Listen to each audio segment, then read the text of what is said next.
ये है सपना। इसका नाम कितना खूबसूरत है, लेकिन सपना की ज़िंदगी ख्वाबों की तरह खूबसूरत नहीं।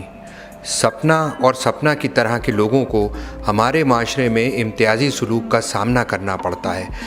बहुत अरसे तक उनको शनाख्त से महरूम रखा गया और उनके लिए ऐसे अल्फाज इस्तेमाल किए जाते रहे जो उनको नाम देने के लिए नहीं, उनकी तौहीन के गरज से इस्तेमाल किए जाते थे। अब हुकूमत पाकिस्तान ने उनको शनाख्ती कार्ड का हक़ दे दिया है, लेकिन ये शनाख्त हासिल करना और मुआशरे के बाइज़्ज़त शहरी बनने का मरहला आसान नहीं। तालीम, रोज़गार और सेहत जैसे बुनियादी हुकूक़ उनके लिए बड़ी जद्दोजहद साबित होते हैं। हम हर रोज़ सपना को देखते हैं, किसी ट्रैफिक सिग्नल पर, किसी सड़क पर, लेकिन हम उनको देखकर नज़रें फेर लेते हैं। सपना के साथ होने वाली नाइंसाफ़ी को नज़रअंदाज कर देते हैं। सपना ख्वाब नहीं, एक हकीकत है। आइए आज सपना की हकीकत को देखें और पहचान लें।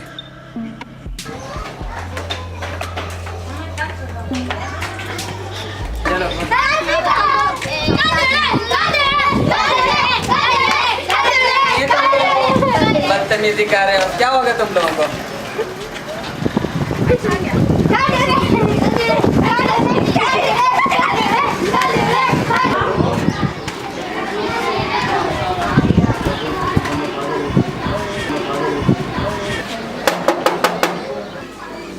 लड्डू देख दरवाजे पे कौन है? जीता रहे जा अपनी से बोल, जिड़ा आया खरीद दो। अम्मी जिड़ा आया है। इधर आ ले, दे क्या 5 रुपए।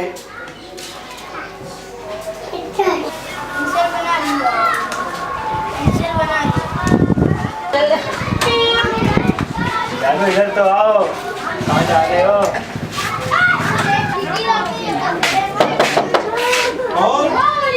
भाई दे दो कुछ। सलामकुम, ला कुछ दे दें। तुम्हारे को कोई और काम नहीं है, सोने भी नहीं देते हो तुम्हें। जाओ, कुछ भी नहीं है, जाओ इधर से। अब हमारा भी दरवाजा पे जाना करेंगे हमारे घर।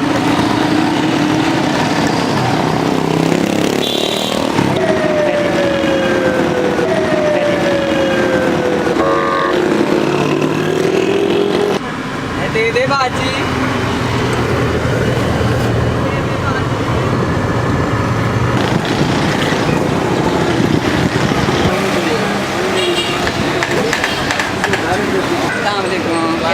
ठीक है, बस क्या सुनाऊँ यार, बहुत परेशान है। सुबह से निकली हूँ, कोई कमाई नहीं हो रही। गली में गई तो बच्चे छेड़ रहे हैं, सिंगरन पे गई तो वहाँ धक्के मिल रहे हैं। बस यही तो हाल है। मैं भी यही सोच रही हूँ कि मैं कल से फिर अपनी सीवी जाके जमा करवा दूँ, जो सरकारी कॉलेजरों को जो जवाब मिल रही है। अच्छा, वहाँ जहाँ शहजादी तो काम करी है? हाँ, वहाँ 6 साल तो हो गए, मैंने अभी तक पक्का तो नहीं है। ये फ़ायदा ऐसे काम तो क्या करूँ, महीने का कुछ ना कुछ फिर आएगा, फिर अपना काम भी करती रहूँगी। ऐसे ही होगा रोज़ी तो इसी। वो भी सब ठीक है, सही बात। दुआ करो, आज शाम को एक फंक्शन है, मुझे रोज़ देखा तो वहाँ शायद कुछ कमाई हो जाए। बस मैं तो इंशाल्लाह कल चली जाती हूँ।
बस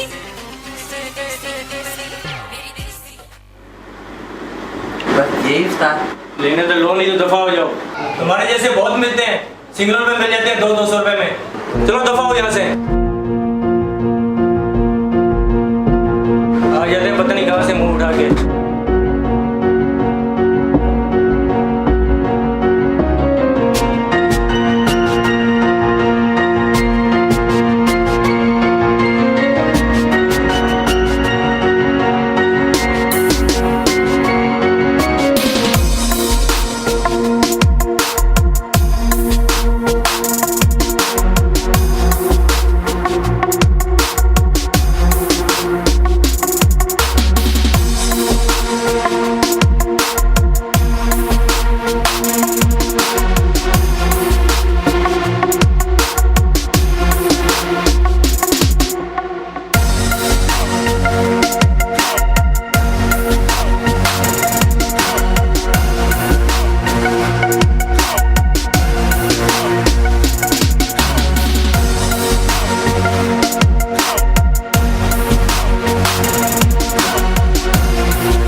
रोशनी के शहर में शाम हो रही है।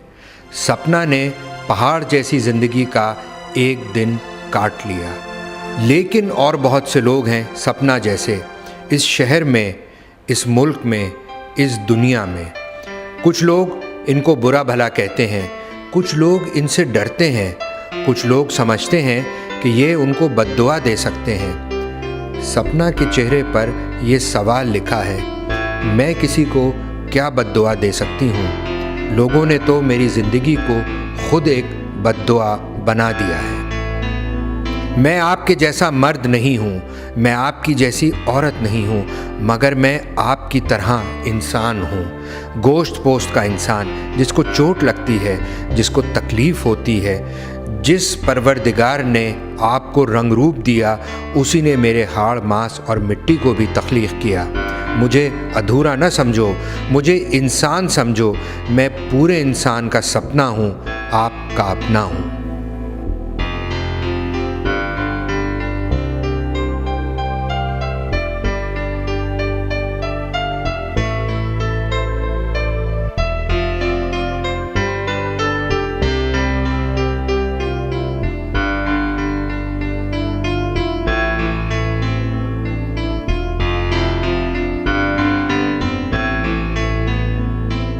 ख़वातीन व हज़रात, ये छोटी सी फ़िल्म आपने देखी, छोटी सी मगर फ़िक्रंगेज़ फ़िल्म। सबसे पहले इस फ़िल्म पर बात करने के लिए मैं जो पैनल के मुख्तलिफ़ शुरका हैं उनको यहाँ दावत दूँगा, लेकिन इस फ़िल्म को बनाने वाले नौजवान फ़नकार अली रिज़वी, आप तशरीफ़ लाइए।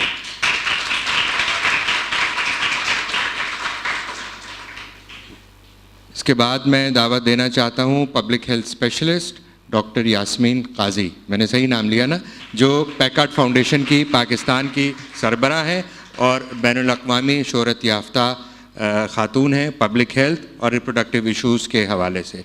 मैं इसके बाद बुलाना चाहता हूँ फ़ातिन नवाज़ को, जो हबीब यूनिवर्सिटी में स्टूडेंट्स के फेमिनिस्ट क्लब की सरबराह हैं। और इसके बाद मैं बुलाना चाहता हूँ बॉबी को और सपना को, जो सपना नहीं है एक हकीकत है। आइए, मैंने नाम सही लिया था, सॉरी मैंने आपका नाम गलत ले लिया, बीना, तशरीफ़ लाइए।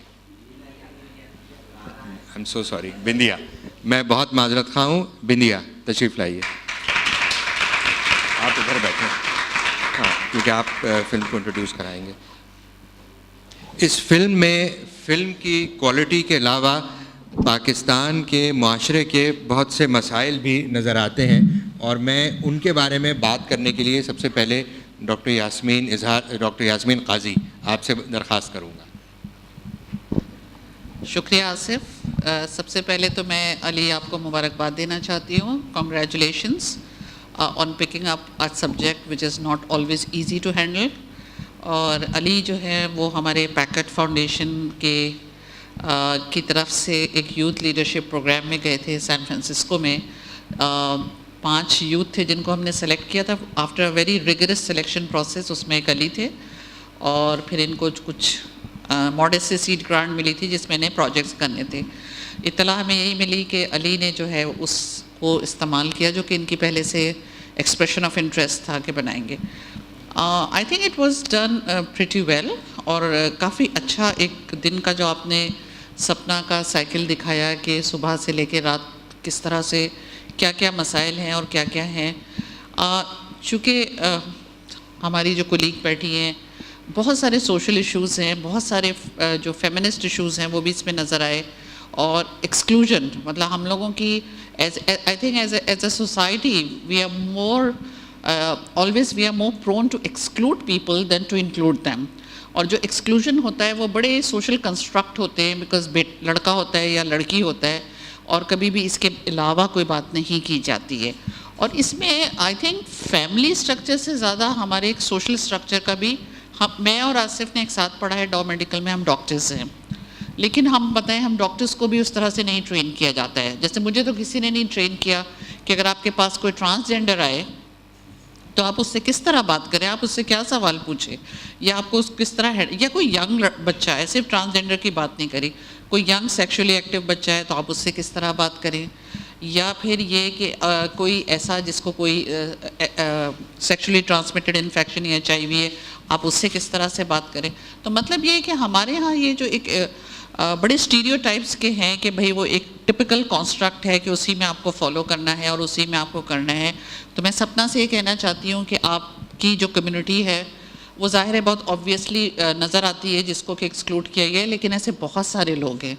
आपको पता है कि सिर्फ आप लोग नहीं हैं या आपकी कम्युनिटी नहीं है, लेकिन आपको जो रिस्क्स हैं वो बहुत हाई हैं, जो कि हमने देखा यहाँ पे। और मैं सेक्सुअल हेल्थ के हवाले से बात करूँगी कि आपको कोई आपसे बात नहीं करता कि HIV के जो रिस्क्स होते हैं या STIs के रिस्क होते हैं, ये तो फिज़िकल हैं, लेकिन आपके जो रिस्क इमोशनल हैं और जो साइकोलॉजिकल हैं, मैं उसकी मतलब वो बड़ा प्रोफाउंड नज़र आ रहा है कि क्या हमारे पास ऐसे सेफ स्पेसेस हैं जहाँ पे सपना जैसे लोग या कोई भी हम में से जाके जो है वो काउंसलिंग कर सकता हो, कोई इतना ट्रेंड काउंसलर्स है जो हमसे बात कर सकता हो और बता सकता हो इन चीज़ों के बारे में।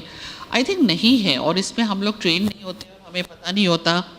दूसरा ये कि इसमें मतलब मैं तो आपसे सेक्सुअल रिप्रोडक्टिव हेल्थ की बात कर रही हूँ, राइट्स का इशू बहुत बड़ा है। जैसे कि हमने देखा कि यहाँ पे एक ही जो बहुत ही स्ट्रगल के बाद राइट मिला है वो NIC का मिला है कि आप लोगों को NIC मिल गई है। आई थिंक वोटिंग राइट्स जिसके बाद मिल जाते हैं कि आप वोटिंग में हिस्सा ले सकते हैं। जिस तरह से कि डिसेबल्ड का एक कोटा होता है जो कि ऑर्गेनाइजेशंस के लिए मस्ट होता है कि कोई डिसेबल्ड है तो करे, इसी तरह से कोटे की बात मैं नहीं करूँगी, लेकिन डिस्क्रिमिनेशन नहीं होना चाहिए कि अगर कोई ट्रांसजेंडर कहीं काम करना चाह रहा है किसी भी ऑर्गेनाइजेशन में, तो हम सिर्फ इसलिए बायस हो जाए कि हमें जो है वो हमारा जो एक परसेप्शन है वो ये है कि शायद ऐसे लोग कंस्ट्रक्टिव नहीं होंगे, ऐसे लोग प्रोडक्टिव नहीं होंगे, ऐसे लोग पॉजिटिव नहीं होंगे। इन चीज़ों से निकलने के लिए, और ये सारे लिंक्ड हैं आपकी हेल्थ से और आपकी और चीज़ों से, तो इसमें बहुत ज़रूरी है कि एक पूरा इस तरह से और इसी तरह के डायलॉग आप लोग जैसे बैठे हुए हैं और इसी तरह की बात हम जब करना शुरू करते हैं, बिकॉज हमारे यहाँ सबसे बड़ा इशू तो यही है कि बात मत करो। आपको पता है हम अपने बच्चों से क्या कहते हैं, मेरे अगर बच्चे पूछते हैं अम्मी मैं कैसे पैदा हुआ, तुम बास्केट में आए थे, अब बात नहीं करनी। सो द कल्चर मौलाना की दुआ से आए थे, मौलाना की अब तो दुआ ये से बात आए, कही जाती। पार्सल में आए थे। So the culture of silence is actually not helping anybody. So जो एक ठीक है, आप बिल्कुल हर एज के मुताबिक आप उस लैंग्वेज में बात करते हैं, आप वो फ्रेमिंग यूज़ करते हैं जो इस एज को समझ आ सके, but you know but to tell your young people totally different और atypical is not going to help them.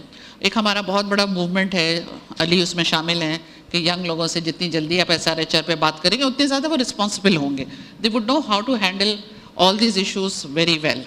Sexual violence यहाँ दिखाया गया, बहुत बड़ा इशू है, सपना के साथ नहीं है, आई एम श्योर इनकी कम्युनिटी में हर कोई फेस करता है, बेतहाशा लड़कियाँ फेस करती हैं, लड़के फेस करते हैं। सेक्शुअल वायलेंस है, ये हमारे यहाँ फॉर ग्रांटेड लिया जाता है। उसमें भी ये होता है कि जब बच्चे अपने माँ बाप से कुछ बताना चाहते हैं, किसी को बताना मत। लड़कियों से जब हम बात करते हो कहती हैं पहली चीज़ ख़ास तौर पे इंसेस्ट, बिकॉज घर का कोई फ़र्द कर रहा होता है, और अगर वो कहती हैं कि फ़लाना चचा मामू अंकल ये वो, तो पहली बात कही जाती है ये बात आगे मत करना। So and that is kind of a culture that we have produced. और ये सिर्फ ये नहीं है कि अच्छे पढ़े लिखे घरानों में भी हम यही देखते हैं। सो आई थिंक जब तक बच्चों को ये नहीं पता चलेगा कि उनके राइट्स क्या हैं, या हमारी जितनी कम्युनिटीज़ हैं जिनसे हम बात करते हैं वो इसी तरह से, और जब तक बात शुरू नहीं की जाएगी, तो मैं अली आपको मुबारकबाद देना चाहती हूँ, बिकॉज इसी तरह की चीज़ों से होता है। और आई थिंक सपना और इनके जितने भी कम्युनिटी वाले हैं उनको मैं ये कहना चाहती हूँ कि ऐसी बात नहीं है, बहुत सारे लोग हम जैसे हैं जो कि आपके लिए खड़े हुए हैं, और आपके लिए SRHR के वर्ड में जो चीज़ें हम कर सकते हैं, जब हमने डिफरेंट प्रोग्राम्स किए तो हम इसको मद्देनज़र रखते हैं। जब भी अली ने आपके लिए देखे ऐसी बात सोची, ये हम मानते हैं कि अभी भी हम पब्लिक हेल्थ में या उस तरह से हम वो नहीं ला सके सामने जो चीज़ें हैं, लेकिन ये कि हमें इसका पूरा एहसास है कि ये वो चीज़ है जिसको हमें करना चाहिए, और उसमें जितना आप डायलॉग करेंगे और हमें ये पता चलेगा कि आपके इशूज़ क्या हैं, उसको किस तरह रिजॉल्व कर सकते हैं। आपकी जो लाइफ साइकिल है इस मूवी से जिस तरह से पता चली है, शॉर्ट फिल्म से, तो how every step can be handle, और हम आपकी क्या मदद कर सकते हैं या क्या किया जा सकता है to make things easier for you. और तो मैं मतलब अपनी तरफ से और हमारे जितने लोग हैं जो इस फील्ड में काम कर रहे हैं उनकी तरफ से मैं डेफिनेटली ये कहूँगी, और कि हम आपके लिए मौजूद हैं।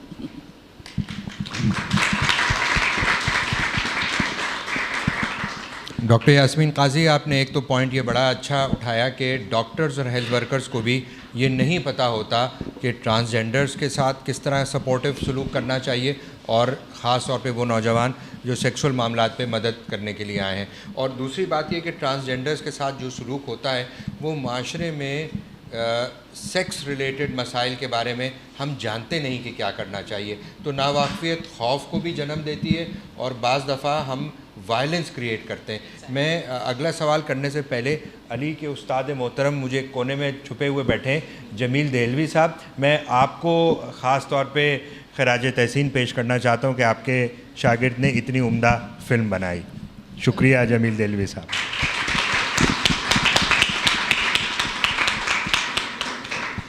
फ़ातिन, मैं अगला सवाल आपसे करना चाहता हूं क्योंकि डॉक्टर यास्मीन काजी ने फेमिनिज़म के हवाले से थोड़ी सी बात तो की, आप इस पर्सपेक्टिव को किस तरह से देखती हैं?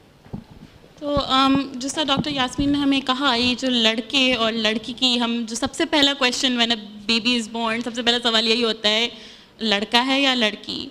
तो मुझे जो बात करनी थी वो ये थी कि ये जो जेंडर बाइनरी है ये एक्चुअली एक कॉलोनियल कंस्ट्रक्ट है, बिकॉज अगर आप कुछ सेंचुरीज़, ज़्यादा 2 सेंचुरीज़ पीछे चले जाएं तो जब आप मुग़ल या सल्तनत किंग्स की डिस्क्रिप्शंस वगैरह पढ़ते हैं तो उनमें लिखा है almond shaped eyes, rosy cheeks, long black hair.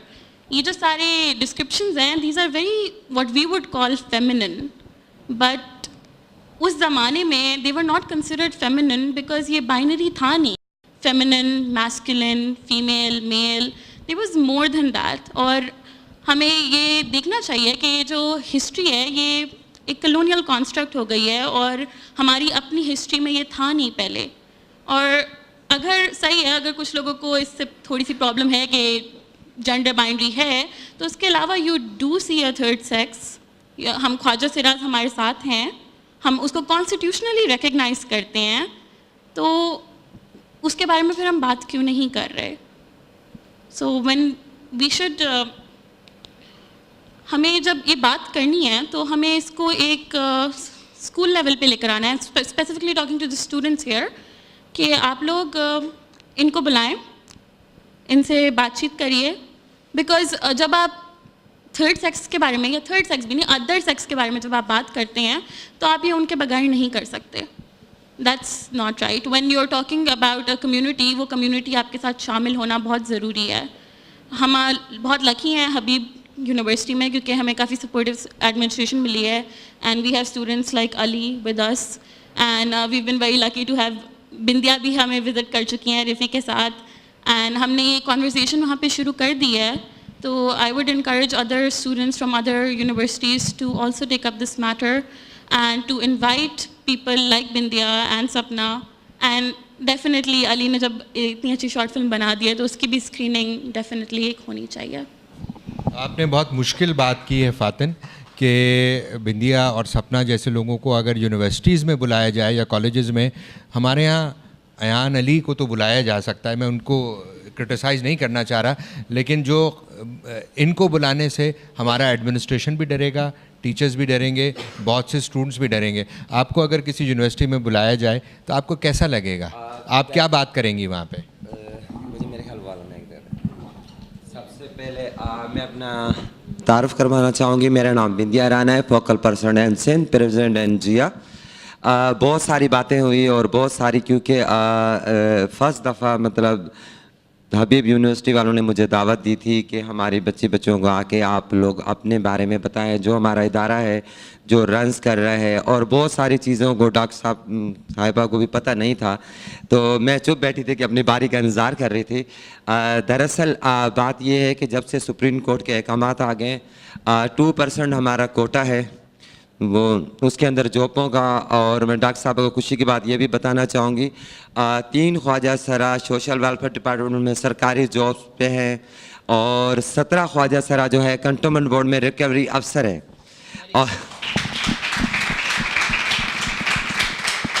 और सबसे मज़े की बात यह है कि एक ज़माना वो था 5 साल पहले, इसी जगह मेरी डॉक्यूमेंट्री चली थी बिंदिया चमकेगी, जिसके कुछ लोग उनमें से हैं और कुछ मतलब नए हैं।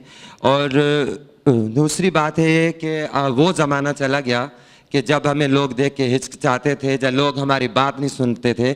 अब हमें बात करने का तरीका भी आ गया और लोगों को समझाने का तरीका भी आ गया।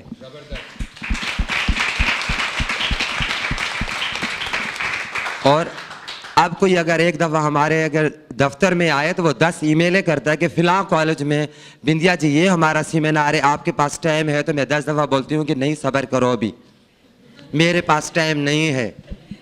ठीक है, कि ये नहीं कि हिंदुस्तान और पाकिस्तान के मतलब हिंदुस्तान पाकिस्तान बनने के, जब हिंदुस्तान बना तो हमारी कम्युनिटी को एक दीवार के साथ लगा लिया गया। क्या बना? ये सिर्फ बस यही समझा गया कि हम तंज़ो मज़ा का हिस्सा हैं, जहाँ हम लोग बस नाच गाना करना जानते हैं, जहाँ हमें मतलब बस सेक्स वर्क करना आती, ये बात नहीं है। जो सांस आप लोग लेते हैं वही सांस हम लोग लेते हैं, जो आपको हुनर आता है वही हुनर हमें भी है। हमें भी अल्लाह ने हाथ दिए, पाँव दिए, हमारे में भी पढ़े लिखे ख्वाजा सरा डबल एम ए हैं, इंजीनियर हैं, डॉक्टर हैं, मगर ये अलग बात है कि लोग हमें रास्ता नहीं देते। जैसा कि आप लोगों ने तालियां बजाई कि मैंने बोला कि रिकवरी अफसर है, 17 ख्वाजा सरा हैं, 3 सोशल वेलफेयर डिपार्टमेंट में।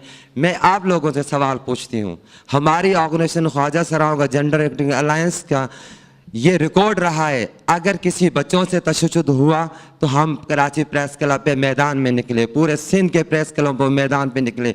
अगर मुल्क पे कहीं बम फटा, कहीं कोई भी ज्यादती हुई, मगर सुप्रीम कोर्ट के इतने अच्छे अहकामात आने के बाद, हमारे बराबर्स के राइट्स मिलने के बाद, ID कार्ड का हक मिलने के बाद, 2% कोटा मिलने के बाद, जब वह 2% कोटा हमारा वो जब माना नहीं जा रहा, उन पे कानून साजी नहीं हुई, क्या आप लोगों के सीने में दिल नहीं धड़कता?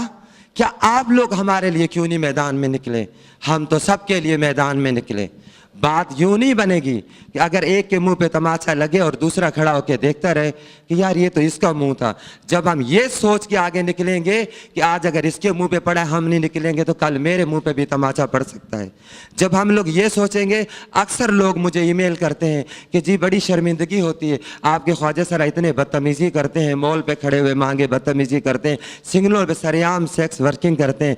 मैं लोगों से सवाल पूछती हूँ, क्या एक ख्वाजा सर आधी रात को ख्वाजा सरा के इंतजार में खड़ा होता है? अगर वो ख्वाजा सरा बुरा है, जो लोग उनको बिठा के ले जाते हैं, क्या वो लोग हाजी सनाउल्लाह है? हाँ, मैं उन मौलवियों से पूछती हूँ, जब उनकी कहीं नहीं दाल गलती तो दीन इस्लाम कर जाते हैं। कोई दीन इस्लाम का मतलब उनको जाके समझाए। दीन इस्लाम का मतलब है अमन, मोहब्बत और भाईचारे का दर्ज हमारा दीन देता है। हमारा दीन नफरत का दर्ज बिल्कुल नहीं देता, तनकीद का दर्ज बिल्कुल नहीं देता कि आप ऐसे पहने, ऐसे पहने, आप ऐसे ओढ़े। भाई हर किसी की अपनी मर्जी है, हर किसी की अपनी मर्जी है। मेरा दिल चाहता है मैं जीन्स की शर्ट और पैंट पहन के सीवे पे चली जाती हूँ, मुझे कोई नहीं रोकता क्योंकि मैं बिंदिया राना हूँ। अगर आम टीचर्स के साथ कोई उसका भाई बहन आधी रात को रस्तों पे जाते हो तो यही कराची की पुलिस पूरी सिंध की पुलिस रोक के पूछती है, ये आपका दोस्त है, ये आपका यार है? अगर मेरे साथ कोई जाए, मैं आधी रात मैं बोलती जी ये मेरा गर्लफ्रेंड है, ये मेरा दोस्त है। तुम्हें तकलीफ? जब सबके दोस्त हो सकते हैं। इंडिया और पाकिस्तान इतनी बड़ी दुश्मनी होने के बावजूद अगर वो दोस्त हो सकते हैं तो बिंदिया राना का दोस्त क्यों नहीं हो सकता? हाँ?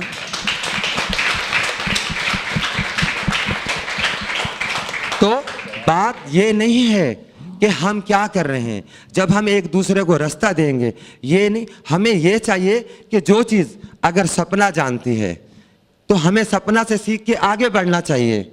अगर जो चीज़ ये जानते हैं हमें इससे सीखे। ये नहीं है कि हम एक दूसरे के रास्ते रोकें।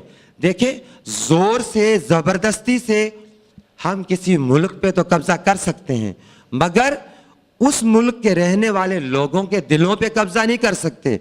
अगर दिलों पे कब्जा करना है तो प्यार से हमें एक दूसरे को रास्ता देना पड़ेगा, हमें अपने समत में एक दूसरे को खड़ा करना पड़ेगा, तब जाके ये सब चीज़ें ख़त्म होंगी। शुक्रिया, थैंक यू।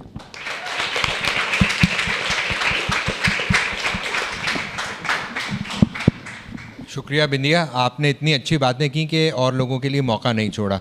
मगर मैं सपना से पूछना चाहता हूँ कि अपने आप को फ़िल्म में देखकर कैसा लगा? आपके मसाइल, जो आपकी तकलीफ़ें हैं, कुछ इस फिल्म से ज़ाहिर हुई?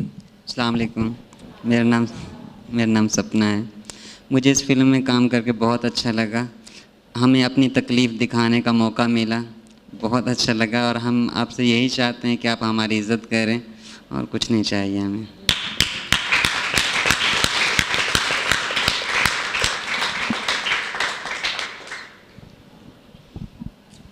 बिंदिया ने ये कहा था कि जो लोग सेक्स वर्कर से मिलने के लिए खड़े होते हैं हम उन्हें खूब पहचानते हैं। तो ऐसे लोगों को तो पहचानते हैं, लेकिन मैं अली से ये पूछना चाहूँगा कि इस फिल्म को बनाने का क्यों ख्याल आया? क्या वजह थी कि इस मसले को आपने इस फिल्म के ज़रिए उजागर किया? पहले तो मैं क्लियर कर दूं, मैंने ये नहीं कहा कि जो लोग सेक्स के मैं उनको पहचानती हूँ। अगर पहचानने पे आई तो फिर आप खुद समझदार हैं, मैं आपको भी अच्छी तरह पहचानती हूँ। बहुत शुक्रिया, आपने सही बात कही। इसका ख्याल एक तो इस वजह से आया, मतलब बहुत सारी ऐसी चीज़ें थी कि शुरू से बचपन से हम लोग देखते हुए आते हैं कि जब किसी सिग्नल पे जाएं तो आपको ख्वाजा सरा नज़र आते हैं और आपको दुआएं देते हैं वो, और पैसे मांगते हैं। और लेकिन शुरू से जो है ना बच्चे उनसे डरे डरे फील करते हैं, लोग उन्हें बहुत हकारत से देखते हैं। तो मेरे जहन में ख्याल ऐसे आया कि हबीब यूनिवर्सिटी में उन्होंने विज़िट किया और अपने बारे में बताया कि एक इंस्टीट्यूट था इंग्लिश लैंग्वेज का, जहाँ पे बिंदिया और रिफ़ी गए अपना एडमिशन करवाने। तो इन्हें वहाँ सिर्फ इसलिए इन्हें बिठाया गया, पहले तो 1 घंटा इनका टाइम वेस्ट किया कि हम अभी अपने मैनेजर से बात करते हैं और फिर आपको बताते हैं कि आपको फॉर्म देना है या नहीं देना। उसके बाद इनका टाइम जब वेस्ट हो गया तो फिर इन्हें कहा कि नहीं, हम तो आपको एडमिशन ही नहीं दे सकते। तो एक तरफ तो ये होता है कि इन लोगों को बिल्कुल सोसाइटी से कटा के रखा जाता है, इन्हें बहुत नफरत से देखा जाता है, इनका मजाक उड़ाया जाता है या इन्हें ऐसे डांस फंक्शन जो होते हैं वहाँ बुला लिया जाता है जहाँ एक इनको एक एज एन ऑब्जेक्ट ट्रीट किया जाता है। और दूसरी तरफ जब ये लोग एफ़र्ट करते हैं कि हम पढ़ें और हम लोगों के साथ चलें कंधे से कंधा मिला के, तो फिर इनके लिए जो है रुकावटें खड़ी की जाती हैं। तो ये सारी चीज़ें जहन में रख के जो है फिर मैंने सोचा कि इनकी लाइफ दिखाऊँ, इनके स्ट्रगल्स दिखाऊँ, और जो सोसाइटी की हिपोक्रेसी है कि जैसे सपना ने बोला, बिंदिया ने बोला कि वही लोग इन्हें बुरा कहते हैं जो इन्हें यूज़ कर रहे होते हैं, तो उनको एक आईना भी दिखाना चाहिए कि जैसे आप देखेंगे कि पहले बच्चे मजाक उड़ा रहे हैं, गरीब लोकेलिटी का एरिया है, उसके बाद वो गाड़ी में एक बंदा आता है, वो गाड़ी में है तो मतलब लीड ख़राब आदमी है, बहुत ख़राब आदमी है वो, और यार खड़ा हुआ भी है तो हर लेवल पे सोसाइटी में इनका जो है मजाक उड़ता है। और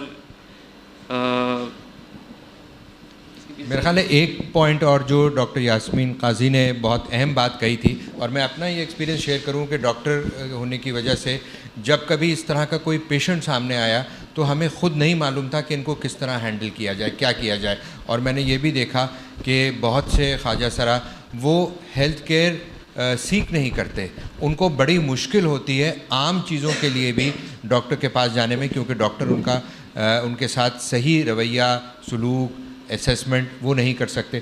तो डॉक्टर यास्मीन, मैं आपसे पूछना चाहता हूँ कि सिर्फ ख्वाजा सरा की ही बात नहीं, हमारे यहाँ हेल्थ वर्कर्स को, एजुकेशन वर्कर्स को क्या ट्रेनिंग होनी चाहिए, किस तरह सीखना चाहिए ताकि वो इन जो ये लोग जो माशरे की जीती जागती हकीकत हैं इनके साथ मुनासिब तरीके से इस इशू को हैंडल कर सकें।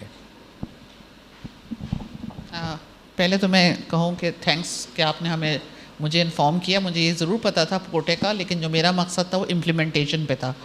वो पॉलिसीज़ तो हमारे आती हैं, हाँ, कि उसमें इम्प्लीमेंटेशन जो है बड़ी पुअर होती है। मैंने कहा मैं क्लैरिफाई कर दूँ। अच्छा, बात ये है कि सिर्फ ट्रांसजेंडर्स या ख्वाजा सरा के साथ ये मसला नहीं है। हमें पता है कि अगर कोई सेक्स वर्कर भी जाता है किसी डॉक्टर के पास या किसी प्रोवाइडर के पास तो फ़ौरन बायस आ जाता है। मतलब वो उसको ये नहीं समझते कि हम इससे उस तरह से इसको ट्रीट करना चाहिए जैसे हम आम लोगों को करते हैं। या जैसे मैंने कहा, कोई यंग अगर कह देगा कि वो सेक्सुअली एक्टिव है और वो मैरिड नहीं है तो फ़ौरन बायसेस आ जाते हैं।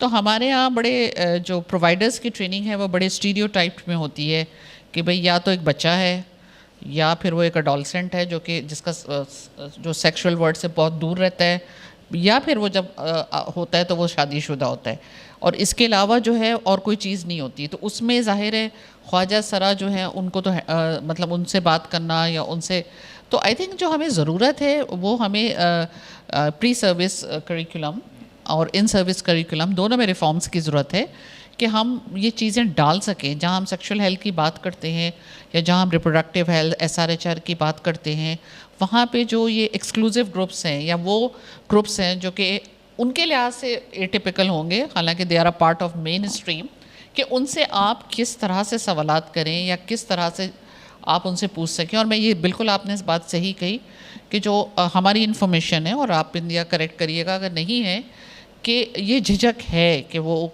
जाके वैसे इलाज या स्क्रीनिंग अपनी नहीं कराते हैं, या वो जो है वो शायद ये समझते हैं कि हम इस तरह से उस सिस्टम का चूँकि पार्ट नहीं है, तो जिस तरह कोई भी आदमी वॉक कर जाता है किसी क्लिनिक में, इसको भी जो है वो हमें करने की तोड़ने की बहुत ज़्यादा ज़रूरत है। तो आई थिंक पहले तो एक एक्सेप्टेबिलिटी आए ना कि जी ये काम ज़रूरी है, इसको करना है। और आई थिंक उसमें हम जैसे जो हेल्थ एडवोकेट्स हैं, जो एक्टिविस्ट हैं हेल्थ के, वो हम लोग बड़ा रोल प्ले कर सकते हैं कि हम इस पर स्पेशली बात शुरू करें। हमारे काफ़ी NGOs जिसको हम सपोर्ट करते हैं वो लोग डेफिनेटली इस पे बात कर रहे हैं। ग्रुप अभी वो छोटा है, बड़ा नहीं है, लेकिन ये जो जितने लोग यहाँ बैठे हैं, they are future of Pakistan, they are the one who can break the stereotypes. तो आई थिंक जो यूथ हैं, हमने इसीलिए यूथ लीडर भी अपना इन्हीं को ट्रेन किया था कि उन्होंने देखिए एक मुश्किल टॉपिक उठाया, एक कंट्रोवर्शियल तो मैं कहूँगी लोगों की नज़र में, लेकिन मुश्किल ज़रूर है बिकॉज़ ये मेन स्ट्रीम टॉपिक नहीं है। तो इस किस्म की बात करना जो है वो हमें इनकरेज करनी होगी, और हमें फिर उसके बाद हम ट्रेनिंग पर आएंगे। और आई थिंक उसमें जैसे ये कि जब तक हम इनकी कम्युनिटी के साथ बैठेंगे नहीं और हमें नहीं पता चलेगा इनकी नीड्स क्या हैं, नीड असेसमेंट जैसे हम किसी भी ट्रेनिंग के लिए करते हैं कि भाई क्या चीज़ें हैं जिसमें आप चाहते हैं कि बेहतरी हो, उसके बाद ही हम कुछ करिकुलम डिज़ाइन कर सकेंगे और ट्रेन कर सकेंगे। और उसका फिर वही बात है कि you have to make sure कि इट्स इम्प्लीमेंटेड, ये ना हो कि वो सिर्फ किताबों तक और पेपर्स तक ही रह जाए। ये भी बहुत ज़रूरी है। आपसे फिर पूछना चाहता हूँ, लेकिन मैं आप मुझसे बार बार पूछें जी। हाँ बिल्कुल, क्योंकि अच्छा डॉक्टर साहब, छोटा सा सवाल है आपके लिए। देखें, फ़र्ज़ करें आप डॉक्टर साहब हैं, फ़र्ज़ भी ना करें आप डॉक्टर साहब मुकम्मल हैं, ठीक है। डॉक्टर साहब, अगर एक डॉक्टर साहब को, अगर MBBS डॉक्टर साहब को अगर साड़ी पहना के ऑपरेशन थिएटर में भेज दिया जाए, वो ऑपरेशन कर लेगा कि रुक जाएगा? साड़ी पहन के? अगर एक डॉक्टर को साड़ी पहना के अगर ऑपरेशन थिएटर भेज जाए, वो तो डॉक्टर है ना, हाँ। उसने तो ऑपरेशन कर लेना है, क्योंकि साड़ी मसला नहीं है। असल मसला इंसान की नीयतों का है, सोच का मसला है। मसला कपड़ों का नहीं है, मसला हुलिये का नहीं है, मसला क्या है, इंसानी सोच का है। जब हम अपनी सोचें दुरुस्त कर लेंगे, फिर ये मसला नहीं रहेगा। डॉक्टर साहब ने बहुत मतलब एक बड़े मौजू की तरफ इशारा किया, जिसको हम लोग, जब हम लोग HIV का नाम लेते हैं तो बाज़ लोगों को समझ नहीं आती कि HIV क्या है। अगर हम लोग घर में अपने फैमिली मेम्बरान जो यंग जनरेशन है, अगर उन बच्चों के सामने बात करें तो घर वाले इशारा कर देते हैं, बिंदिया ये टॉपिक नहीं छोड़ो। भाई, इन बच्चों को पता होना चाहिए कि HIV क्या है। HIV अगर इंसान को हो जाए तो कितना बड़ा, HIV से बचा कैसे जा सकता है। और ख़ास तौर पे वो ग्रुप्स जो मतलब सेक्स वर्किंग में मतलब मसरूफ़ हैं, जब अपने पेट भरने के लिए सेक्स वर्किंग करते, क्योंकि एक इंसान की मैं HIV के ऊपर काम करती हूँ, मैं समझती हूँ कि अगर मैंने अपनी पूरी ज़िंदगी HIV एड्स की अवेयरनेस दी, अगर मैंने एक इंसान भी HIV पॉजिटिव होने से बचा लिया, समझ लो मैंने जन्नत कमा ली, क्योंकि एक इंसान एक ख़ानदान का होता है। अब मसला ये है मैन कि ख्वाजा सरा जो है वो ये सोचते हैं कि पहले तो एक इतना बड़ा स्टिग्मा कि लोग तमाशा करते हैं, मजाक करते हैं। अगर हमने HIV का टेस्ट करवा लिया और हम लोग HIV पॉजिटिव निकल आए तो लोग नफरत करेंगे, मतलब लोग मतलब जैसे समझे छूत की बीमारी, इस चीज़ की हम लोग सबके साथ है, सबके साथ है। मगर देखें, मैं आज मतलब इतने सारे लोग बैठे और इस चीज़ का फ़ायदा उठाऊंगी। HIV कोई छूत की बीमारी नहीं है। अगर HIV पॉजिटिव के साथ आप साथ में खा सकते हैं, साथ में पी सकते हैं, उसके कपड़े यूज़ कर सकते हैं, HIV उससे नहीं लगता, उसके साथ रहने से नहीं लगता है। मगर ये बातें जो इम्पोर्टेंट है मतलब वो लोगों को नहीं पता होती हैं। जी डॉक्टर, मैं सवाल ये पूछना चाह रहा था, इनकी बात को थोड़ा आगे बढ़ाना चाह रहा हूँ, क्योंकि इन्होंने बात की हेल्थ वर्कर्स की ट्रेनिंग की। मैं इस चीज़ को जनरलाइज करना चाहता हूँ और मैं फ़ातिन से सवाल पूछना चाहता हूँ कि देखिए, हेल्थ वर्कर्स तो एक हिस्सा हो गया ना, आम लोगों को, तालिब इल्मों को, नौजवानों को क्या ट्रेनिंग की ज़रूरत है, क्योंकि हम इन चीज़ों के बारे में बात नहीं करते। आपको खुद क्या लगता है कि आपको क्या चीज़ें मालूम होना चाहिए ट्रांसजेंडर्स के बारे में, सेक्सुअल हेल्थ के बारे में, HIV के बारे में? पहले तो जब हम जो थोड़े से फेमिनिस्ट थॉट की तरफ ज़्यादा एजुकेटेड हैं, जब वो लोग ट्रांसजेंडर्स के बारे में, ट्रांसजेंडर पीपल के बारे में बात करते हैं, वो यूजुअली एक फिर से वेस्टर्न कॉन्सेप्ट बन जाता है। जब मेरी भी सबसे ज़्यादा फेमिनिज़म में यही मुश्किलात थी कि मैं उसको सब कॉन्टिनेंट से कैसे रिलेट करूं। तो पहली बात तो ये है कि जब आप ट्रांसजेंडर पीपल के बारे में बात करते हैं, आपको साथ साथ इंटरसेक्स लोगों के बारे में भी बात करनी है, आपको ख्वाजा सिराज के बारे में भी बात करनी है। It's not just people who would like to undergo a transition, जिस तरह वेस्टर्न स्कूल ऑफ थॉट में ज़्यादातर है। उसके अलावा well we all have internet. जब मैं बड़ी हो रही थी, my mother didn't really educate me on sexual matters. I think काफ़ी लोग ऐसे हैं, our parents don't really educate us about this, our schools don't educate us about it. I got educated myself through the internet. I talked to my friends. I openly had that conversation with my friends कि listen, I learned this on the internet. आज मुझे भी तुम लोगों से ये बात करनी है, हम सबको इसके बारे में educated होना है। तो जो आप अपने लेवल पे एक चीज़ कर सकते हैं वो when you learn something important जो किसी की ज़िंदगी बचा सकता है, आप उसको अपने तक नहीं रखें, आप उसको शेयर करें। इफ़ एक एडमिनिस्ट्रेटिव प्रॉब्लम आ रही है स्कूल की तरफ से जो आपको ये बात आगे लेके नहीं जाने दे रहा, पीयर्स तो फिर भी है ना, आप साथ बैठ के कॉन्वर्जेसन तो फिर भी कर सकते हैं। So start having that conversation with your friends, with your family.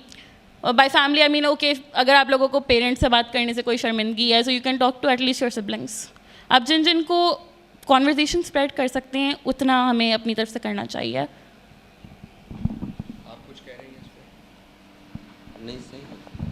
अच्छा, मैं इसलिए पूछ रहा हूँ कि मैं अब कुछ क्वेश्चंस ऑडियंस में से लेना चाहता हूँ, क्वेश्चंस और कमेंट्स, और फिर उसके बाद मैं पैनलिस्ट से दरख्वास्त करूँगा। अज़रा आप कह रही हैं और फिर उसके बाद आप। जी माइक।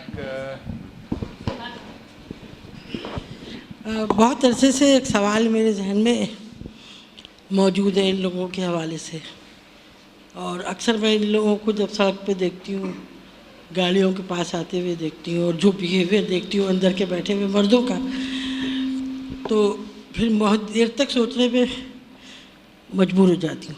मैं ये कह रही हूँ कि जैसे वो ईदी वालों ने ये किया कि वो जो हरामी बच्चे उन्होंने कहा हमें दे दो, है ना, हम पालेंगे। तो अगर हम इसी तरह ये स्कीम चलाएं आप लोग कि भाई ऐसे ये बच्चे, आखिर ये बड़े होके तो नहीं हो जाते हैं ना, ये बचपन से जहाँ पैदा होते हैं, जिन घरों में आसमान से तो नहीं टपकते ये इतने बड़े बड़े, तो उन बच्चों को हमें ऐसी कोई मुहिम चलाएं कि उन बच्चों को सेव करें हम, और उनको अडॉप्ट तो मुश्किल है क्योंकि जो दिमाग बन चुका है। अज़रा मैं एक बात कहना चाहता हूँ, मुझे ऐसा लगता है कि बच्चे हरामी नहीं होते, उनके वालिदैन हरामी होते हैं। यार ये मैंने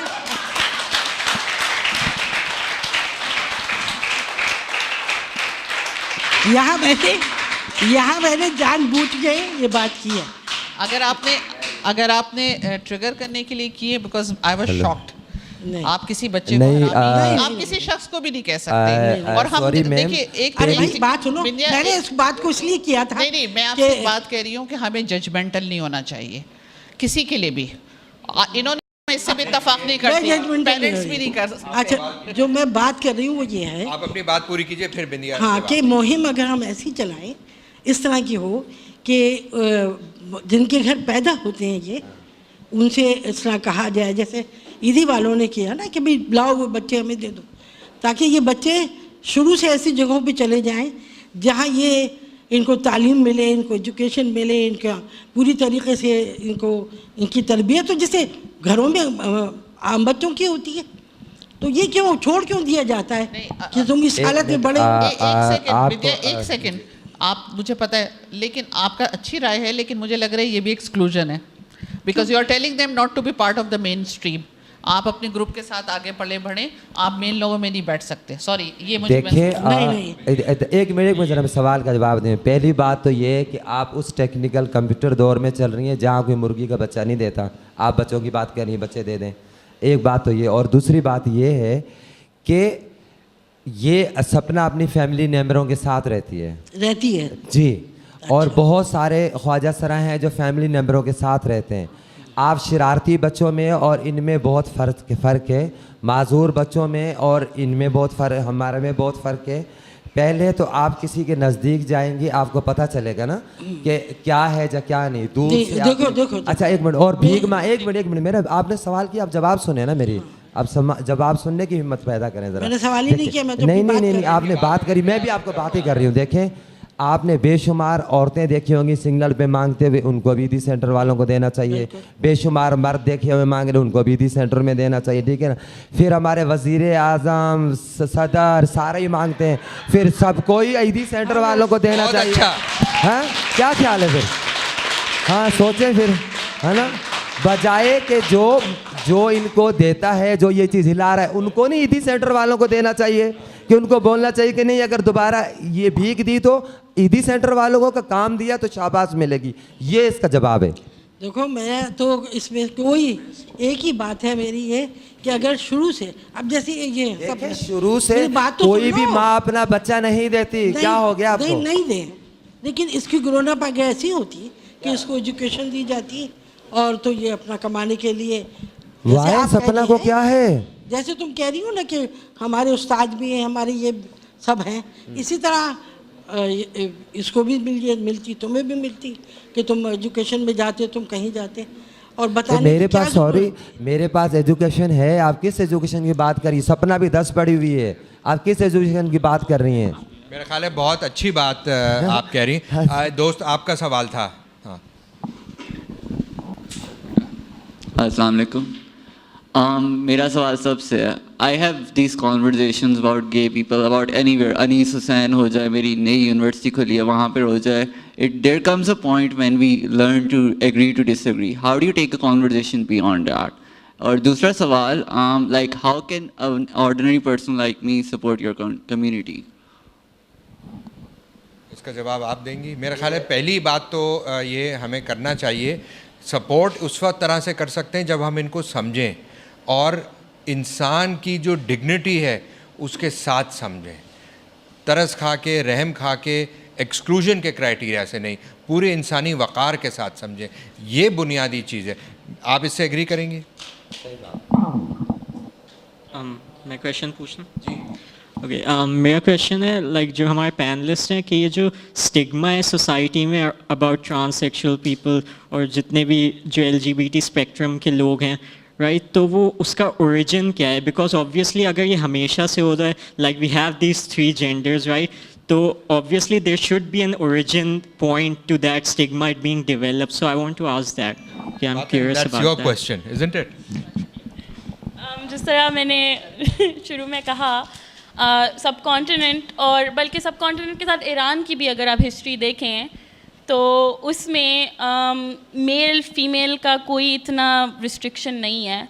हमारी अपनी हिस्ट्री में जब एक आदमी, बड़ा आदमी हमेशा एक छोटे आदमी के साथ एक सेक्सुअल लव रिलेशनशिप होती थी उनकी, and it was assumed that जब वो बंदा खुद बड़ा होगा, दैट यंग पर्सन जब उसकी दाढ़ी या मूंछ आना शुरू होगी, he would adapt the role of the lover and would take on a lover. तो ये इसलिए नहीं बिकॉज जिन लोगों के मस्टाचेस और बियर्ड्स नहीं, जिन आदमियों के वो फेमिनिन है, because there was no concept of masculine and feminine. Just because you are not masculine does not mean you are feminine. तो ये कॉन्सेप्ट जो है ये when the western people came to the subcontinent and to Iran, और उन लोगों का जो परसेप्शन था वो बहुत डिफरेंट था. दे weren't used to having relationships with younger men. जब उन्होंने ये देखना शुरू किया, they minded, they weren't okay with it. The subcontinent people, Iranian people noticed कि उन लोगों को ये चीज़ अजीब सी लग रही है. तो then they started question, क्या ये कुछ अजीब सी चीज़ है, क्या हम कुछ गलत कर रहे हैं? And you can sort of say कि that's where it starts. Okay, I have a question. I'm going to ask it in English. I hope someone can translate it for me. So I teach a school where you would say the kids are probably the most educated in Karachi or Pakistan even. And I thought that coming from a place where I've studied abroad, I can change the conversation, you know, have a spread awareness in a way that hasn't been done before. But I think the problem is, like you said, how to relate feminism and transgender values to the subcontinent. Because the problem is so severe and there's so many things to raise awareness of that you don't even know where to start. I don't know how to start. You can't start from having a conversation about gender binaries to kids. They don't understand that. So my question is, like, where do we start? How do we appeal to their basic humanity? How do we talk about empathy and talk about things and basic human rights, because these are things that are not even present. Forget correct pronouns, forget integrating into higher parts of society. How do we just have basic human rights for transgender people? Thanks. ये सवाल कर रही थी कि ये कराची के बहुत अच्छे स्कूल से पढ़ा है इन्होंने और फिर बाहर भी पढ़ने गई और फिर वापस आके नहीं, ये मसला हो रहा है कि ये इस इशू को जो है यहाँ लोकल जो पर्सपेक्टिव है उससे कैसे कनेक्ट करें, जो फेमिनिज़म, जो वेस्टर्न फेमिनिज़म थॉट है उसको यहाँ कैसे अप्लाई करें और इसको अप्लाई करके यहाँ पे तब्दीली कैसे लेके आएँ, क्योंकि यहाँ पे बात करना बड़ा मुश्किल है, यहाँ पे लोगों का माइंडसेट चेंज करना बड़ा मुश्किल है. तो उनका सवाल है कि किस तरीके से उसको तब्दील किया जा सकता है. मैं आज से 1 साल पहले बैंकॉक गई थी. 8 दिन का मेरा विज़िट था. वहाँ पे कुछ मीटिंगें थी तो मैं वहाँ गई और वहाँ मैंने देखा कि ख्वाजा सरा कम्युनिटी के लिए, टीजीज़ के लिए अलग बार बने हुए थे, गे कम्युनिटी के लिए अलग बार बने हुए थे, लेस्बियन के लिए मतलब अलग, इस तरह की चीज़ें वहाँ पे थी. तो वहाँ पे और कोई फ़र्क मुझे नज़र नहीं आया कि वहाँ के ख्वाजा सराओं में या लड़की में जागे के मुझे किसी में हर कोई बंदा अपनी आज़ादी से घूम रहा था, फिर रहा था और जिस तरह दिल चाहे वो कारोबार कर रहा था। मगर यहाँ की और वहाँ, यहाँ तो अगर मतलब फ़र्ज़ कर हम यहाँ बैठ के तो मैं कह सकती हूँ जी गे कम्युनिटी का नाम ले सकती हूँ, लेस्बियन का अगर यही मैं अगर रोड के ऊपर अगर कोई बंदा कहे कि मैं लेस्बियन हूँ, मैं गे हूँ, तो वो गोली मार दी जाएगी। तो यहाँ के और वहाँ के में तो बहुत फ़र्क है। ये है कि वैसे तो हम लोग मतलब आए दिन कुछ ऐसी चीज़ें ही करते होते हैं जो मतलब जो हमारे मतलब पड़ोसी मुल्क करते होते हैं। वैसे आप लोगों ने मैंने इलेक्शन में भी हिस्सा लिया था PA 114 से, और जब मैं उसकी मुहिम चला रही थी तो मैं बड़ी हैरान हो गई कि मेरे सामने वाला अमेरिका को बहुत बुरा भला कह रहा था। मैं हैरान हो गई, मेरे पिछले दिनों तो हेडलाइन चली थी इसकी तबीयत ख़राब हो गई थी, अमेरिका में था, इलाज करा रहा था, और अभी ये गालियाँ दे रहा है अमेरिका को और मेरे आने की देर, ये हो जाएगा वो हो जाएगा। तो मैंने उनको बोला ये क्या कह रहे हैं? उसने बोला जी सियासत में यही चलता है। मैंने बोला ये सियासत में यही चलता है, ये काम मैं नहीं कर सकती बाबा। तो बात ये है कि हम लोग तो वैसे देखा जाए तो हम लोग मतलब पूरी कॉपी करते हैं अमेरिका की, पहनने में, ओढ़ने में, और उन जगहों पे ज़्यादा जाना पसंद करते हैं जो मतलब बैरून मुल्क की तरह डेकोरेट किए हों, और कपड़े ज़्यादातर उनके यूज़ करते हैं। बालों की हम कटिंग देख लें, ये देख लें। अब बात ये है कि वो चीज़ें भी मतलब जो वहाँ से आप सीख के आई जो वहाँ है वो चीज़ें हो जाएंगी, मगर उसके लिए हमें 5 से 10 साल और जद्दोजहद करनी पड़ेगी। हो जाएंगे, ये नहीं कि नामुमकिन नहीं है। देखिए ना, पहले मतलब औरत की उम्र बीत जाती थी, जब तक वो मनुष्य शख्स वापसी आए ना तो उसको तलाक हो और उसकी जान छूटे, है ना। तो अब ऐसा हो गया है कि वो मनुष्य शख्स कहीं भी चला जाए और 3 महीने में जज साहब ही तलाक देते हैं जी। 3 महीने पूरे हो गए, कोर्ट में पेश हुई जी, तलाक है तलाक है। वो बेचारा चाहे कहीं जेल में क्यों ना फंसा हो, किसी मुसीबत में, वो जब बाहर आते हैं तो बोलते हैं मैं तो 1 बच्चे छोड़ गया था, 3 बच्चे कैसे, दूसरी शादी करिए। तो ये चीज़ें होती हैं हमारी ज़िंदगी के साथ, ऐसी चीज़ें होती हैं। बहरहाल तो मैं फिर उसी चीज़ पे आ जाऊंगी, अपनी कम्युनिटी के बारे में आ जाऊंगी, अपने ख्वाजा सराओं की बात करूंगी।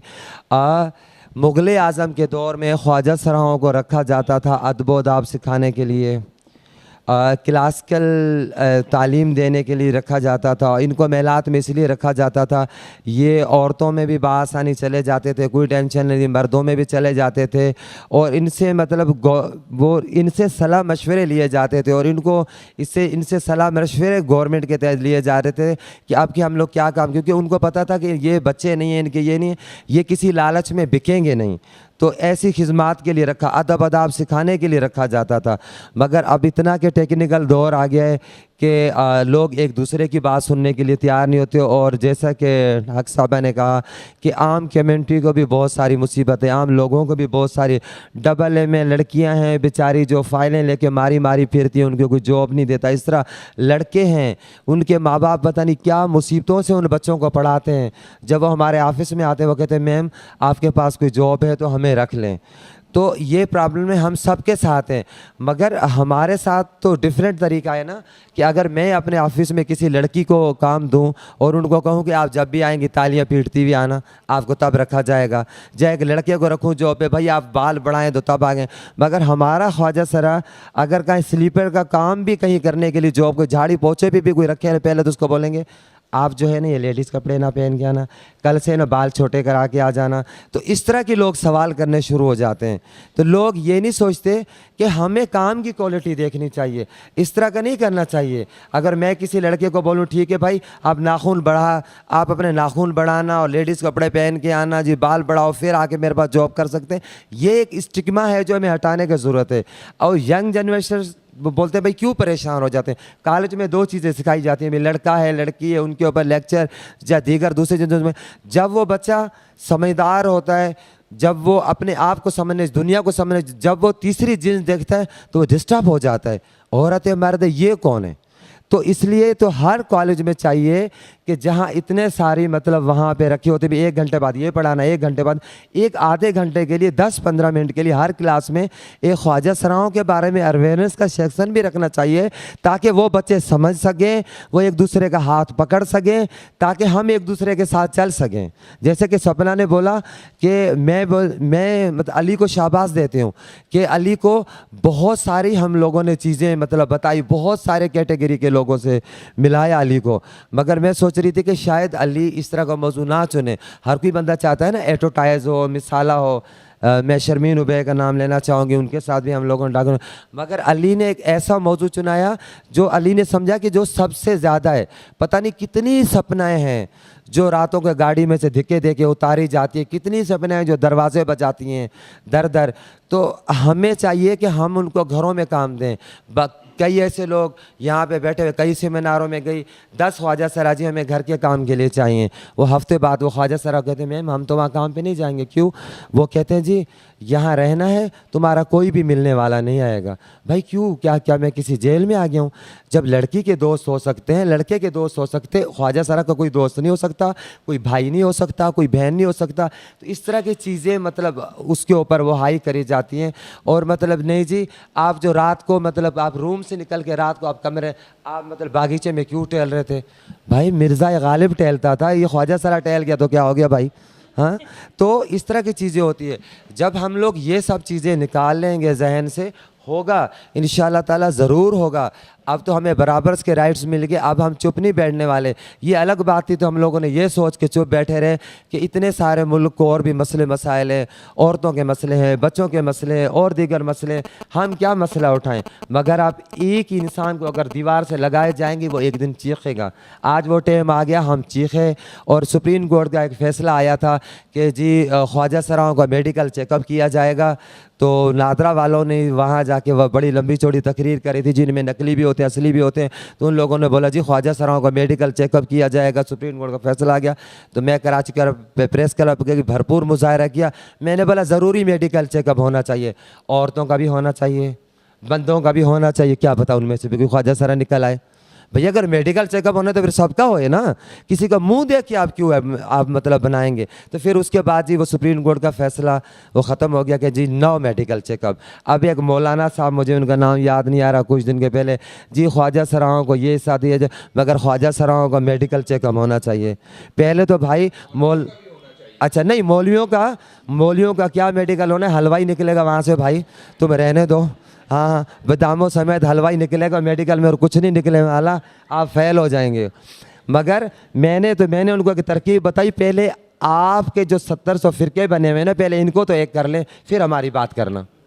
हाँ, आपने जो अजीब गरीब फ़िरके बनाए हुए ना, पहले इनको, जब दीन इस्लाम एक है तो फिर ये वज़ाहतें अलग अलग क्यों? ये बात है जी। किसी ने सवाल करना, मैं बोलती बहुत ज़्यादा हूँ, मेरे घर वाले भी कहते हैं कि कम बोला करो।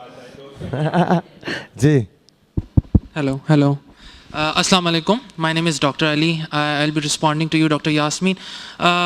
Well, I think that obviously they are equally respectable in a society, but what I think is, why do we feel disgusted towards them? Don't you think like some bad sheeps in this society wearing revealing clothes, tight clothes, being called girls, dancing weirdly at weddings have caused us to feel dirty towards them? Secondly, if someone tells me an argument that they do it just to earn and obviously have food, I have a very good example which obviously I cannot tell publicly. There's a very big multinational company in Lahore based. In their head office, there's one transgender which is working there. So I mean, there are people there who are working in multinational companies as well. But don't you think that those bad black sheeps in the society are actually making us disgust towards themselves? अच्छा, मैं आपने सवाल अंग्रेज़ी में किया और मैं अंग्रेज़ी में जवाब दे सकती हूँ, but I would prefer to speak in Urdu ताकि सारे लोग समझ सकें। देखिए, मुझे नहीं समझ आ रहा आप बैड शीप्स किसको कह रहे हैं, बिकॉज मैंने आपसे पहले ही कहा था यहाँ जजमेंटल हमें नहीं होना चाहिए। आपको नहीं पता कि जो टाइट कपड़े पहन के या रिवीलिंग कपड़े पहन के डांस कर रहा है उसके पीछे क्या स्टोरी है, सबसे पहली बात। और दूसरी बात ये कि जब हम राइट्स की बात करते हैं, हर एक का राइट है वो क्या पहनता है और क्या करता है। हम कौन होते हैं जजमेंट करने वाले? मैं डॉक्टर हूँ तो मैं समझूँ जो सामने नाच रही है वो गलत है, मैं सही हूँ। देखिए, ये सोच जब तक हमारी नहीं निकलेगी, जब तक हम क्लास से नहीं निकलेंगे और स्टेटस से नहीं निकलेंगे, और हम किसी भी जो है वो कि ये प्रोफेशन ख़राब है और ये प्रोफेशन, हाँ कोई चोरी करे, डॉकी करे, जो अगेंस्ट द लॉ काम करे, वो उसकी आप बात कर सकते हैं। तो मैं नहीं समझती कि हम किसी को बैड शीप्स कह सकते हैं। बैड शीप्स अगर आपको कहना है तो अपने पॉलिटिशियंस को कहिए, जिन्होंने पूरा मुल्क तबाह कर दिया, हम उनको तो नहीं कहते।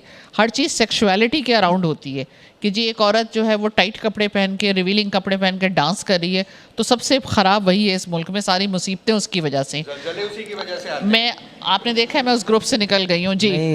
जब अभी जब मर्द बीच में नाचना नहीं, शुरू अभी जब ज़लज़ला आया तो आप सोच नहीं सकते, हमारा डाओ का जो ग्रुप है, हमारे डॉक्टर्स ने ये भेजा कि हदीस भेजी, हदीस सो कॉल्ड वटेवर, कि जी ज़लज़ले उस मुल्क में आते हैं जहाँ औरतें खुशबुएँ लगाती हैं, परफ्यूम्स यूज़ करती हैं और मर्दों के सामने जाती हैं। मतलब आप सोच सकते हैं डॉक्टर्स का ग्रुप है। और मैं उस ग्रुप से फिर निकल गई एज ए प्रोटेस्ट, बिकॉज मैं वेमेंस राइट पे काम करती हूँ। तो हम इतने तो जजमेंटल हैं कि एक डॉक्टर होके हम कह रहे हैं ज़लज़ला इस मुल्क में इसलिए आया कि औरतें खराब हैं और मर्द तो सारे बिल्कुल सही हैं। तो देखें, बात सुने, ये जो जजमेंटल एटीट्यूड है कि जी ये ब्लैक शीप है, इसने टाइट कपड़े पहने, इसने रिवीलिंग कपड़े पहने, इस वजह से शायद ट्रांसजेंडर को हम कर रहे हैं, ये नहीं है। हम सेक्स वर्कर्स को भी इसी तरह डिग्रेड करते हैं। जैसे ये कह रही है, अगर कोई कहेगा मैं होमोसेक्सुअल है, हम उसको भी डिग्रेड करने लगते हैं। ओ तुम गे हो, तुम लेस्बियन हो, तो जैसे कोई अछूत की बीमारी हो गई। बिकॉज वही सोशल कंस्ट्रक्ट की बात आ गई जो आप भी कर रही थी कि ट्रेडिशनल वही है, भाई लड़का है लड़की है, उन्हीं में रोमांस हो सकता है, उन्हीं में शादी हो सकती है, बात ख़त्म। तो असल में इस किस्म के जो हमारे जजमेंटल है ना, हमें उनसे निकलना पड़ेगा। और ये बड़े इनग्रेंड है। मैं आपको डॉक्टर्स के ग्रुप की बात बता रही हूँ जो इस तरह की बातें कर रहे हैं। तो आप सोच सकते हैं कि एक आम आदमी, और डॉक्टर्स हाईएस्ट एजुकेटेड लोगों में आते हैं, एक आम आदमी अगर ये सोचेगा तो हम तो उसको शायद, बिकॉज वो तो मौलवी का ही शायद दर्द सुनता रहे, या मौलाना साहब जो कहते रहें कि जी सारी मुसीबतें इसी वजह से आती हैं कि जब औरत जो है बेरवा हो जाती है तो फिर बात ही ख़त्म हो जाती है ना, कि मतलब फिर हम जैसे एजुकेटेड लोग भी उसी को अगर दूसरे ज़ुबान या दूसरा पैराफ्रेजिंग में कहेंगे तो आई डोंट थिंक हमें इस तरह से ये सोचना चाहिए।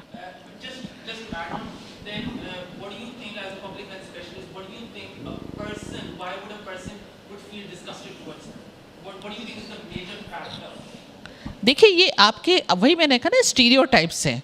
बिकॉज बचपन से आपने देखा कि आपके बड़ों ने इस सारे ग्रुप्स के साथ एक डिस्कस शो किया है, तो ऑटोमेटिकली आप में ट्रांसफ़र हुआ है कि ये चीज़ अच्छी नहीं है और ये चीज़ अच्छी है। हमें बहुत ही वो बना दिया जाता है, ब्रैकेट्स में कर दिया जाता है। अगर आप खुद फील करते हैं, मैं तो नहीं डिस्गस्टेड फील करती, हम तो पब्लिक हेल्थ स्पेशलिस्ट हैं, हम तो काम करते हैं सब पे, तो मुझे तो कोई डिस्गस्ट नहीं होता। हो सकता है कुछ चीज़ों पे हाँ मैं भी बिलीव नहीं करती हूँ, लेकिन मुझे कोई हक़ नहीं है कि मैं दूसरे के लिए डिस्गस्टेड फील करूँ। तो आई थिंक एक जो हम लोगों ने एक मॉरल अपने लिहाज से बनाया हुआ है कि जी हम करेंगे, इससे हमें निकलना होगा, वरना तो शायद हम कभी भी ये मसले नहीं सॉल्व करें। ये लोग तो बाद में आते हैं, इससे पहले के जितने ग्रुप्स हैं हम तो उसको भी डिस्कार्ड कर देते हैं। आजकल तो मैं भाई तुम्हें बात बताऊं, पाकिस्तान का हर दूसरा आदमी नाच रहा है। कोई महंगाई की वजह से नाच रहा है, ठीक है, कोई डॉक्टरों के हड़तालों की वजह से नाच रहा है, ठीक है ना। और दूसरी बात ये है कि हमारे अगर ख्वाजा सरा नाचें तो कंजर खाना, अमीर का बेटा नाचे तो आर्ट्स, ये तो कानून है यहाँ का, ठीक है ना। और यकीन जान ले, एक मैं HIV की मीटिंग में गई थी, एक डॉक्टर उठा तो हमने बोला बड़े बोर हो गए, उसने बोला बिंदिया जी बैठी हुई है। मैंने बोला मैं ख्वाजा सरा ज़रूर हूँ मगर मैं ज़िंदगी में नाचना नहीं आया मुझे। एक डॉक्टर उठा, इतना अच्छा डांस दिखाया, तो मैंने बोला सर आपके तालीम में ये भी, आप कहते नहीं मेरा शौक़ है। तो अशौक का तो कोई मूल नहीं है। किसी को भी चीज़ को हम ये देख के नहीं बोल सकते अगर इसने इस तरह के कपड़े पहने हुए हैं तो इसका मतलब क्या मतलब है, ये गलत हो सकती है। अगर एक लड़की ने अगर स्लीवेज बाएँ जब पैंट जो शर्ट जो इतनी ऊपर जो नीचे पहनी हुई, उससे कोई असल हमारी वो नज़रें अच्छी होनी चाहिए। देखें, मैं उन लड़कियों पे फ़ख्र महसूस करती हूँ जो अगर कोई लड़का छेड़े तो उसको पीछे जाके बोलती हाँ अबे बता बे क्या बोला तूने, डज वो अगले बाजी मैंने आपको कुछ नहीं बोला, है ना। तो अब बात ये, जो लड़कियां बेचारी यूं मेरी तरह सेम जाती हैं चुप करके, चलो थोड़ी देर के लिए इसने लड़की समझ ही लिया, ज़रा नज़दीक तो आए फिर बताती हूँ इसको मैं कितने 200 है। तो ये चीज़ें, तो अब वो ज़माना चला गया, हमें उस चीज़ से बाहर आ जाना चाहिए कि अब हम ये डांसिंग और ये चीज़ों से बाहर आना चाहिए। दूसरे मुल्क इतने तरक्की कर गए हैं कि वो लोग बहुत आगे हर शोबे में, चाहे वो डांस का शोबा हो, चाहे वो मतलब किसी भी शोबे में उनको देखो ना, वो लोग फर्स्ट आते हैं। हम लोग सिर्फ बस यही रहते हैं, सवाल करते रहते हैं, जवाब सुनते रहते हैं, कुछ करते नहीं हैं भाई मेरे, है ना। तो अभी हमें चाहिए कि जो डॉक्टर है, मैं ख़ास तौर पर रिक्वेस्ट करती हूँ, हमारा इतना बड़ा इदारा है, अगर एक डॉक्टर हफ्ते में 1 दिन देना शुरू करे, अगर 6 डॉक्टर अगर हफ्ते में 1-1 घंटा हमें दें तो कितने ख्वाजा सराओं को फ्री हैंड सेहत की सहूलियात मिल सकती। कभी आप लोगों ने सोचा? मैंने अंदरून सिंध बलूचिस्तान, जब मैं ख्वाजा सराओं का वहाँ पता करने की कि अंदरून सिंध बलूचिस्तान के ख्वाजा सराओं का क्या हाल है, जब मैंने वहाँ की औरतों और बच्चों को देखा मैं अपने ख्वाजा सराओं को भूल गई। मैंने 6 महीने तक फ्री मेडिकल कैंप्स लगाए औरतों और बच्चों के लिए दरख्तों के नीचे, क्योंकि ये इंसानियत है, यही चीज़ होनी चाहिए। ये नहीं है कि मैं ख्वाजा सरा हूँ तो मुझे सिर्फ ख्वाजा सराओं का दर्द होना चाहिए।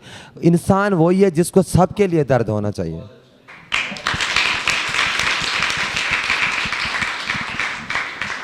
अली, आखिरी बात आपको कहनी है? बीच में जो है अभी जैसे इस्लाम का और दीन का और मुल्लों का जिक्र हुआ था, तो एक फ़ैक्ट है जो मैं सबके साथ शेयर करना चाह रहा था, वो ये कि जो खाने काबा है उसके अंदर की जो सफाई का जो ड्यूटी होती है वो किसी मर्द या औरत की नहीं होती, बल्कि वो ख्वाजा सरों के लिए ही मखसूस है कि वो अंदर जो सफाई होती है वो सिर्फ ख्वाजा सरा कर सकते हैं। और दूसरी बात ये कि जो माइंडसेट्स की बात है, आपने जैसे बात की कि हम डिस्गस्ट क्यों फील करते हैं, तो मैं डॉक्टर यास्मीन की बात को ही लेके चलूँगा कि ये हमारा अपना ज़ाती एक वो होता है कि मैं क्यों करता हूँ, अगर दूसरा करता है तो ज़रूरी नहीं कि मुझे भी करनी चाहिए। तो मैं सबसे ही को ये मैसेज देना चाहूँगा कि आप लोग दोस्ती करें, इनको जानने की कोशिश करें, क्योंकि मैं बहुत सारे ऐसे लोगों से मिला इस शूटिंग के दौरान जो वैसे बाहर आपको बिल्कुल नॉर्मल लगेंगे कि लड़का है या लड़की है, लेकिन वो ब्यूटिशंस भी हैं और वो पढ़ाते भी हैं कहीं, तो बहुत सारे काम करते हैं, लेकिन आप उन्हें देख नहीं पाते क्योंकि उनका हो सकता है शक्ल, उनकी हुलिया जो है वो बिल्कुल ऐसा टिपिकल एक ख्वाजा सरा वाला जो आपके जहन में बैठा हुआ है वो ना हो। तो इसलिए आप जजमेंटल ना हो और आप इन लोगों को जानने की कोशिश करें, इनको अपने साथ सोसाइटी का एक प्रोडक्टिव पार्ट एक्सेप्ट करें और उनको अपने साथ लेके चलें। बहुत शुक्रिया। बिंदिया ने एक बहुत अच्छी बात ये कही थी कि एक ज़माने में ख्वाजा सरा हुकूमत को सलाह मशवरा दिया करते थे।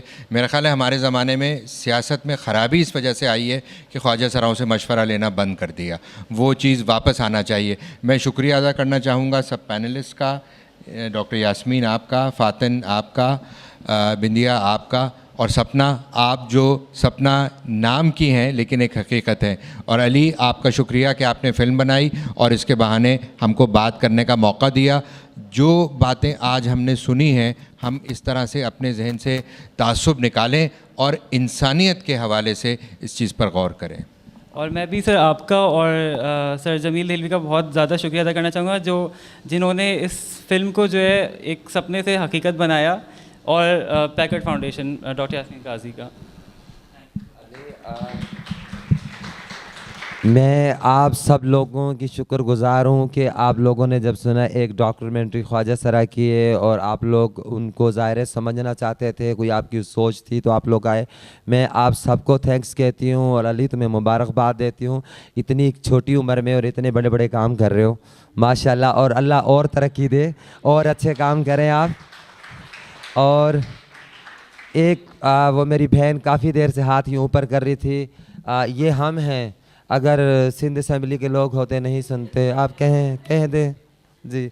हंसी मजाक सेहत के लिए अच्छी होती है, कहते हैं सुकून बढ़ता है।